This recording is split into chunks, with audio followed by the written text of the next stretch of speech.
I dislike my wife's interactions with her male relatives. What do I do? Okay, here's the question.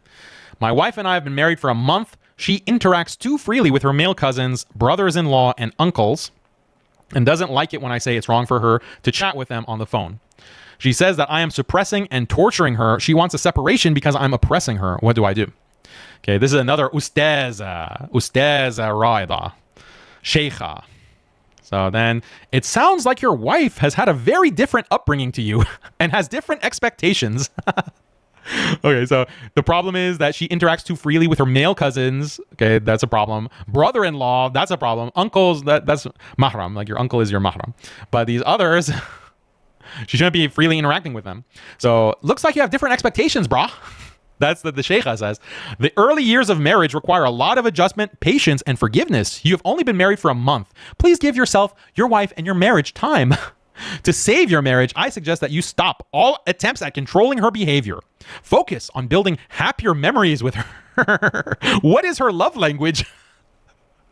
So no discussion of the hukum or the ahkam related to this. No, what does the Sharia say about interacting freely with the opposite sex, non-mahram, like your cousins or like your brother-in-law? How about some hadith, like the sister about interacting with your in-laws is like death?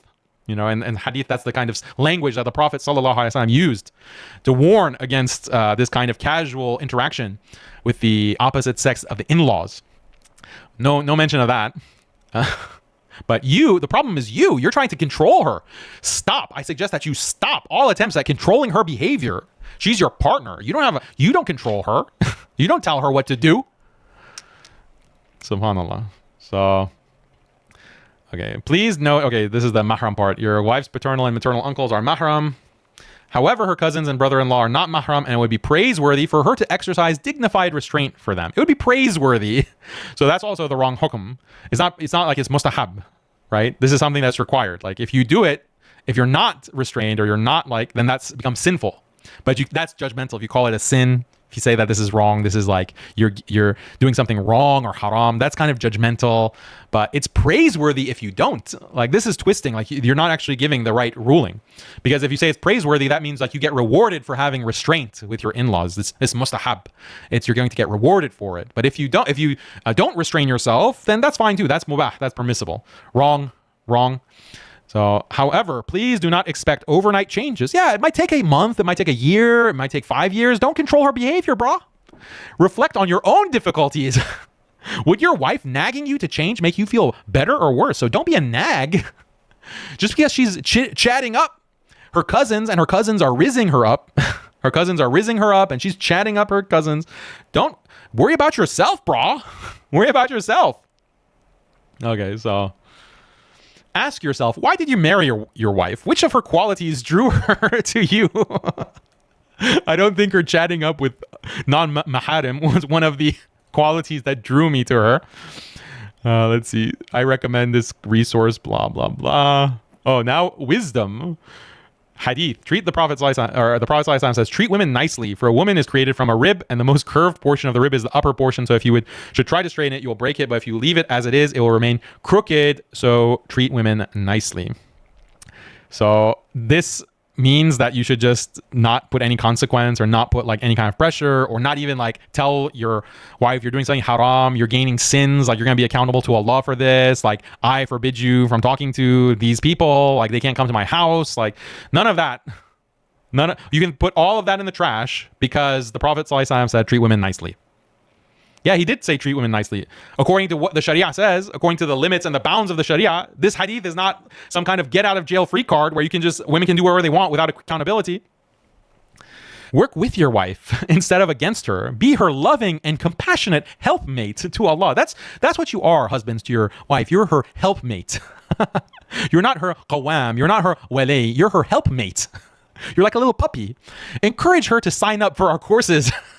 Listen to our podcasts. Support her relationship with Allah so that any changes she makes are motivated by her own desire to draw closer to Him. Exercise daily patience.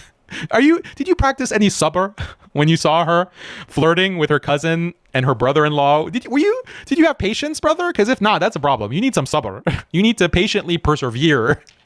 This is you have a spiritual problem, I think, brother. The fact that you even asked this question. Oh man, it gets worse and worse. What are your own shortcomings? Look inwards instead of outwards. What are your own shortcomings? Oh, how do you want to improve your relationship with the Creator?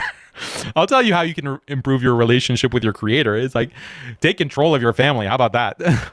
That's, save your family from the fire. That would be a good way to get closer to your Creator, to Allah. Not being a simp, not being soy. Oh man! Rather than preoccupy yourself with her flaws, if there are any. I mean, does she have any flaws? I don't see any. It's kind of presumptuous to think that she would have flaws. She's a woman. Come on, they don't have flaws. Preoccupy yourself with your own flaws. It is far easier to find fault with those around you instead of admitting that our own selves require much work. This is jihad of the nafs. When you see your wife do say something that upsets you, I encourage you to take a deep breath, exhale, and make a conscious effort to pause, mindfulness, center yourself. Do not be reactive and start making demands and ultimatums. Don't do that. Practice emotional regulation and self-soothing. She's not responsible for your emotions. You are. So if you get angry because she's having a grand old time with her cousins and you're getting upset, self-soothe, calm your center. Oh man. So look at how she's characterizing it.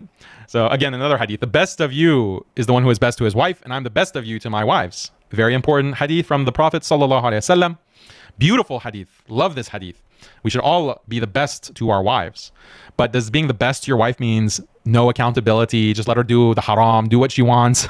By the way, the risk of your own marriage, what if she falls in love with her cousin? What if she falls in love with her brother-in-law? What if, la qaddar Allah, may Allah protect all of us, falls into zina? The test of good character in marriage happens when you both faced with conflict. Conflict is inevitable and provides plentiful opportunities for growth and closeness when handled well. So she's characterizing the woman doing something clearly haram as this is a conflict between two equal parties. So subhanAllah, this is quite scary.